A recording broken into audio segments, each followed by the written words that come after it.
Welcome back, everybody. And I'm now being joined by my colleague, Laurie Peltier, who has served as a financial aid officer at a number of colleges in the Massachusetts area. My favorite fun fact about Laurie is she has worked at colleges from medical schools to funeral schools. So she can really help you from birth to death.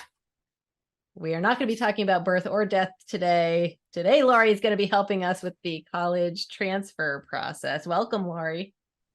Hi, Shannon. Happy to be here. Excellent. So I guess, first of all, to get sort of started, we want to talk about spring transfers. This episode is airing on November 30th. If you have not applied for a spring transfer as yet, do you still have time? You have a little bit of time, and it really depends on the schools. Each school sets their own deadline date for transfer applications. There are some schools that are probably still taking transfers, but you've got to move quickly. Um, Most common deadlines are in early spring and range, all throughout the year. So transfer deadlines can really vary from school to school. So you may have some time depending on the school. Right. You may have a little bit of time depending on the school to transfer for January.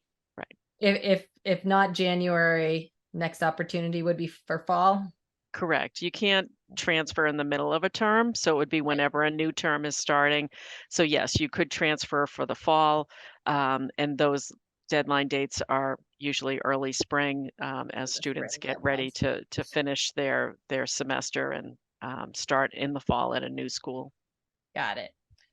So for folks who are thinking about that January transfer, who still have time because the school has a little bit of a later Mhm. deadline or might already have an application in process for that spring transfer, once you have been accepted at the new school, you decide you're going to attend. So you've made this decision. There's lots that are going to go into that decision on whether you should transfer. Now we're going to assume you've made the decision. This is happening. I'm transferring for the spring semester. What are the kind of general procedural steps that you need to take to make that transfer happen? I think there's 4 steps. Number 1, you want to transfer your academic credit. Mm, So you want to make sure that all the college credits you have earned are transferring to the new school so that you're not starting behind, you're not redoing anything, that you're continuing your progress forward. And then you want to cancel and transfer any financial aid. So there's the academic side, and then there's the financial aid side. And then you have to officially withdraw at one school and officially enroll at the other school. So it's kind of like closing one door, opening the other, making mhm. sure everything transfers over. Um, and hopefully through the admission process, you've worked out how much of your credits are going to transfer, because Yes. that's really going to determine whether they consider you a freshman, sophomore, junior, and Ah, senior, and how far along you are in the process. that's right. Yeah. So there are basically two schools in play when you're going to Mhm. undertake this transfer. You've got to do some stuff with your old school. You got to do some stuff with your new school. So can you start with, what do we need to do officially at the old school, the current school, to sort of ease your transfer out of that school? Right. And I think this is really important. In my experience, when I was at a school campus, we saw students just disappear. They Yes. just would no longer answer calls or emails and pick up their mail or anything. And it was like, where did they go? Why didn't they tell us they were leaving? So you need to tell them that you're leaving. First, I would start with the financial aid office. If you have aid, notify the financial aid office that you're no longer going to be enrolled at the end of the term.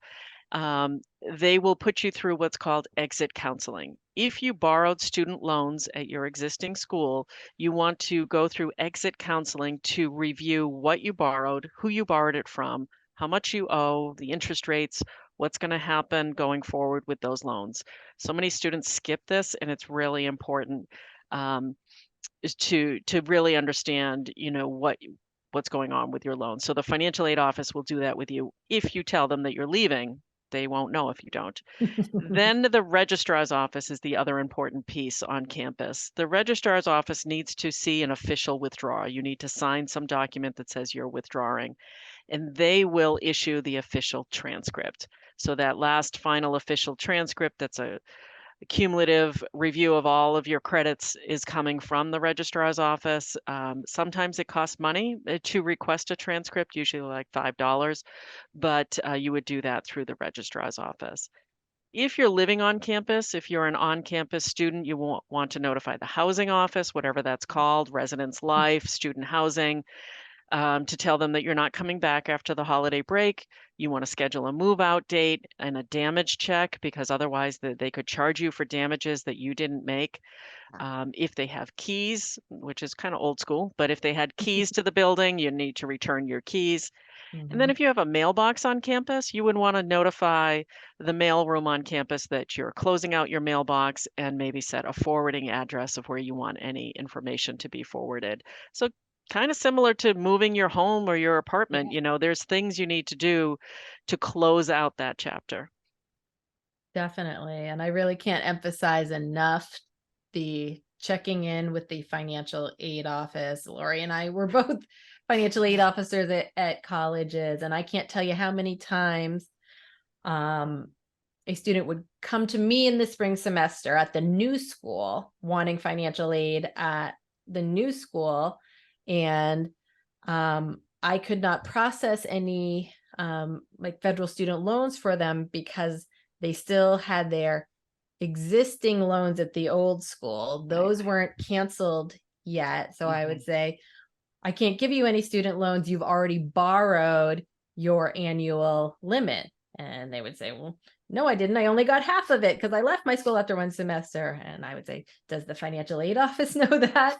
Because if you don't go through the official process to get any remaining loan disbursements canceled, the new Hmm. school thinks you've already hit your limits and can't give you any new money until that's taken care of. So Yeah, that's a you very good point, Shannon. Thank you. Because when you borrow a student loan, it's for the academic year and split into 2 semesters. So the first semester may have come through to that old school, and if they don't know to cancel the spring semester, they're going to think you're still there. Exactly. Yeah. Okay. So I think that kind of covers the administrative steps at the old school. Now, what do you got to do at the new school? It's almost like starting from scratch again, as if you were, entering school for the first time. I think the important thing is the new school financial aid office doesn't know that you're coming unless you list that school on your FAFSA form. So if this is happening now, log into your 23-24 FAFSA form, add the new school to it, because they're not receiving your FAFSA information unless you add them. Some schools also use the CSS profile. You might not have done it for your old school, but this might be a requirement for the new school. So you definitely want to check the new school's financial aid requirements and add them to the FAFSA and profile if necessary. There may be additional documents too, tax returns, W-2s, so that they can truly evaluate your financial circumstances and offer you a financial aid award. So once they've offered you a financial aid award, you need to review it, accept it, and then pay a deposit. The schools want a deposit to confirm that yes, you're coming. Yes, you need a seat in the classroom. Yes, you might need a dormitory or apartment on campus as well. So the deposit is really important to make sure that the new school knows you've accepted their admission. If you're living on campus, you'll select housing. In my experience, housing for transfer students is limited compared to housing opportunities for freshmen. So the Mhm. sooner you make that decision, the more options you're going to have. There may be some roommate selection process that you have to go through. Um, and then you would schedule a move-in date. Schools are very in tune with September start dates and move in September, and they have all these fancy orientations and things like that. Yep. That for January starts, they may have a smaller group. So some schools only have 20 students starting in January, so they don't go all out for those 20 students. But there may be some kind of an orientation that you can attend, give you an Mhm. opportunity to meet the other students who are starting along with you. Um, and then you would select your classes as well. So really important to meet with your academic advisor or go through some kind of registration for classes process to make sure that you're, getting the classes you need and want. Definitely. And very quickly, is there anybody else besides the two schools, any Mhm. other parties involved that you need to notify? Other than hopefully your parents, I'll put them first Right. on the list. They I've need to seen be that too. involved in this. Yes, Yes. yes. I would say if you're getting a scholarship from an outside resource, so whether from a national or a local source, you've been offered a scholarship, Mhm. they need to know that you're changing schools so that if they have any scholarship money for you going forward, that they're applying that money to the new school and not the old school. So I would notify anyone that's helping you fund your education, like an outside scholarship. That makes perfect sense. And just super quickly, Laurie, because we only have 1 minute left. For folks who maybe aren't, I'm definitely transferring for January, who are thinking about this a little bit earlier in the process, anything in general that students should know about financial aid for transfer students? Well, I think the important thing is student loans are available, but there are maximums of how much you can borrow. So the longer you're enrolled in school, if it's taking you 6 years to get a bachelor's degree instead of 4, you may max out your student loan eligibility. So it's important to watch that and make sure that you're still going to have access to the loans when you need it for your final year of school. That makes perfect sense. And we are totally out of time. Thank you so much, Laurie, You're for welcome. joining me today. Thank you, listeners, for joining. If you enjoyed this episode, please leave us a review on Apple Podcasts or wherever you get your podcasts. It does help other listeners find us, more families find us, and we absolutely appreciate your feedback. So thanks in advance for that. Please join us next week. We're going to be discussing what you should be doing once you receive your early action and early decisions from colleges. So that's going to be an important one for you seniors out there who might have applied early. We're also going to be answering your listener questions, including, Laurie, you'll get excited about this, a lightning round on the brand new FAFSA that is being released in December. So get those questions in through our website, getintocollege.com, or through our social media channels. There's lots of ways to send us questions.